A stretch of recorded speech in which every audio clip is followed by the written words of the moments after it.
Stag Timber is the largest sawmill in the southern hemisphere, based in Rotorua. It operates on 74 hectares of land and employs 340 people and a number of site-based contractors. We moved to ICT just about 3 years ago. The system we had at the time was getting archaic, was lacking expandability, it was cost prohibitive, and it was extremely hard to program and keep up with the times.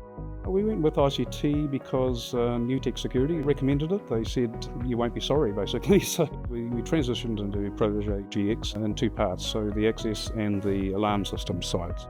After Nutech would finish the hardware install, I would come along pretty soon after and program up things like the expanders and simple alarms, things like that. When we bought a new system, it would have to be easy to manage and very visual.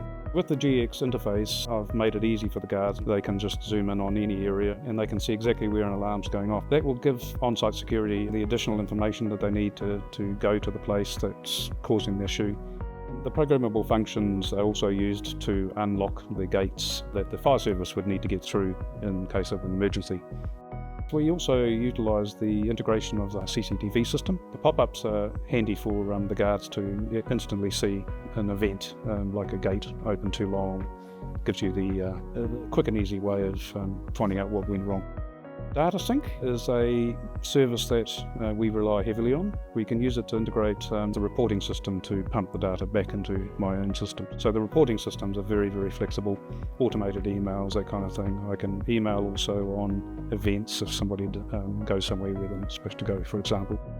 All the readers that we use on site are TSEC. Some of them have keypads, which we utilise for PIN numbers. About half of our TSEC readers will be out in the sun and the rain and 24/7, and I haven't had a failure yet, which is good. I'd recommend ICT to anyone wanting to replace an ageing system. As time's gone on, Protege GX server has proved to be extremely reliable, just keeps on going and going, never crashes, nothing ever goes wrong in the middle of the night like it used to.